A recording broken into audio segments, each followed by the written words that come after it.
Hello learners.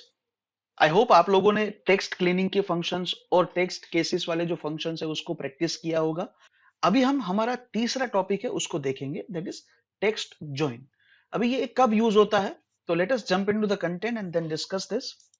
सो basically जब text join की बात आती है उस टाइम पे एक फंक्शन याद आता है जिसका नाम है कॉन्कटिनेट। सो ये जो कॉन्कटिनेट है, it is just another way of saying that to combine और to join together. So basically ये क्या करता है कि ये आपको अलग अलग सेल की जो इंफॉर्मेशन है उसको एक साथ में एक ही सेल में कंबाइन करने की फैसिलिटी है वो आपको प्रोवाइड करता है। सो फॉर एग्जांपल यहाँ पे हमारे पास आपको दिख रहा है कि ये कैटेगरी, सब कैटेगरी एंड कोड है और हमें एक प्रोडक्ट कोड बनाना है which is a combination of all this three information. तो यहाँ पे एक एग्जांपल दिया गया है, प्रोडक्ट कोड एग्जांपल, जिसमें FUR, that is the first three letter should be the main category and then dash, और उसके बाद सब कैटेगरी का जो लेटर है वो, और उसके बाद उसका जो कोड है वो नंबर्स में है। तो ये सबको साथ मिला के हमें ये प्रोडक्ट कोड जो है वो चाहिए। तो उसके लिए हम concatenate का यूज कर सकते हैं। Now concatenate function is available for the older version. अभी न्यू वर्जन के लिए concat यानी उसको शॉर्ट कर दिया है, फंक्शनैलिटी रिमेन सेम, बट आप अगर 2007 और अर्लियर वर्जन यूज करते हो तो आपको concatenate यूज करना पड़ेगा, और अगर आप उससे न्यूअर वर्जन जो है वो यूज करते हो तो आपको concat यूज करना पड़ेगा। सो हम ये एग्जांपल करके देखेंगे।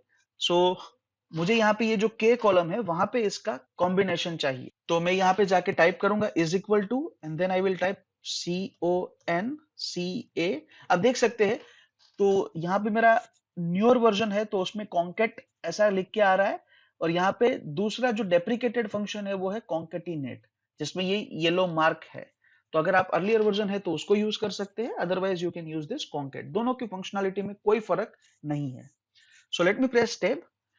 नाउ इट इज आस्किंग कि कौन सी टेक्स्ट को आपको कॉन्केट करना है, तो first text it is asking. So जैसे ही मैं फर्स्ट टेक्स्ट को सिलेक्ट करता हूं और उसके बाद मैं कॉमा प्रेस करता हूं, इट इज आस्किंग कि भाई दूसरी जो टेक्स्ट है वो कौन सी चाहिए आपको। तो हम दूसरी को सिलेक्ट करते हैं। उसके बाद मैं जैसे ही कॉमा प्रेस करता हूं, it is asking for third text, तो मैं थर्ड टेक्स्ट है उसको सिलेक्ट करता हूं। अभी मुझे आगे टेक्स्ट सिलेक्ट नहीं करनी है तो मुझे कॉमा देने की जरूरत नहीं है, और मैं यहाँ पे ब्रैकेट क्लोज करके ये मेरा फंक्शन है उसको एंड कर सकता हूँ। सो लेट मी प्रेस एंटर। तो आप देख सकते हैं यहाँ पे ये सारी इंफॉर्मेशन है इसने कंबाइन कर दी। लेकिन एक प्रॉब्लम है, मुझे ये जो कैटेगरी, सब कैटेगरी और कोड के बीच में डैश चाहिए, यानी एक माइनस वाला जो साइन है वो चाहिए। तो हम कैसे कर सकते हैं, तो वो हमें वहां पे लिखना पड़ेगा।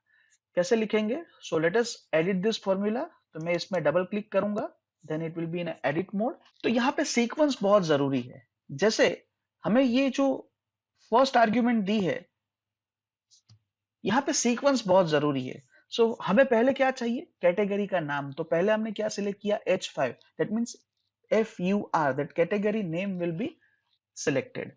उसके बाद हमें डैश करना है, तो हम क्या करेंगे, यहाँ पे जाके हम आर्ग्यूमेंट देंगे। जो सेकंड टेक्स्ट के लिए पूछ रहा है वहां पे हमें चाहिए डैश, तो मैं माइनस वाला साइन है उसको लिखता हूं, but minus sign is reserve for subtracting function. तो यहाँ पे ये इस तरीके से काम नहीं करेगा। और वैसे भी कोई भी सिंबल है, that is a kind of a text information. तो टेक्स्ट इंफॉर्मेशन हम एक्सेल में कैसे देते हैं? डबल कोट में। तो मैं क्या करूंगा, इसके आगे पीछे डबल कोट है उसको लगा दूंगा, ताकि वो मेरा एक सेकंड टेक्स्ट का आर्ग्यूमेंट बन जाएगा। उसके बाद मुझे क्या जोड़ना है?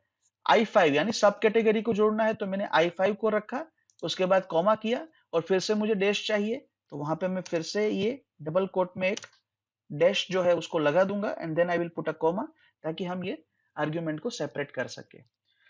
जैसे ही मैं एंटर प्रेस करूंगा, now will have as we want. तो आप देख सकते हैं जैसे ऊपर चाहिए वैसे ही हमें यहाँ पे मिला है। अभी मुझे ये नीचे कॉपी पेस्ट करना है, तो मैं क्या कर सकता हूँ? सिलेक्ट किया, इंक्लूडिंग दैट फर्स्ट सेल की जहां पे हमने फॉर्मूला रखी है, उसके बाद हम कंट्रोल D को प्रेस करेंगे, ताकि इसने हर एक आइटम के लिए ऐसा कॉन्कटिनेट कर दिया है। तो this is how we can use concatenate function in the Excel. अभी इसका एक और अल्टरनेटिव भी है, जिसको हम बोलते हैं एंड साइन या M% बोलते हैं। तो ये ऑपरेटर को यूज करके भी हम टेक्स्ट को कंबाइन कर सकते हैं। तो यहाँ पे हमें पूरा कॉन्केटिनेट लिखने की जरूरत नहीं है, बट जो भी सेल्स है उसको हम एंड एंड एंड ऐसे करके हम जोड़ते जाएंगे, तो इस तरीके से हमारा सेम काम है वो हो जाएगा। सो let us do that also. तो यहाँ पे ये जो एल कॉलम है वहां पे हम उसको यूज करेंगे। So will start with the equal to sign, क्योंकि हम फॉर्मूला रख रहे हैं, and then I will select this category by pressing left side arrow, and then I will use this and, and then I will use this left arrow to select the subcategory, and then again end, और फिर ये code. जैसे ही मैंने enter किया तो इसने क्या किया, तीनों को कंबाइन कर दिया। बट जैसे हमने कॉन्केटिनेट के टाइम पे किया था, हमें यहाँ पे भी वैसे ही करना पड़ेगा। So let us double click on that to edit this. And के बाद मुझे क्या चाहिए, डबल कोट में ये डैश चाहिए, उसको मैं एंड करूंगा, क्योंकि एंड फंक्शन क्या करता है, अलग अलग टेक्स्ट को जोड़ता है, तो हर एक टेक्स्ट जो है उसको हमें एंड से जोड़ना पड़ेगा।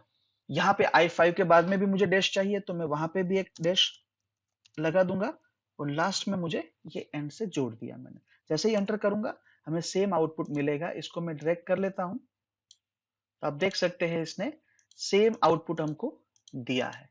So this is how we can use either concatenate or ampersand symbol to join the text. तो ये बहुत ही यूजफुल फंक्शन है, आप भी इसकी प्रैक्टिस करिए, गेट मास्टरी ओवर इट।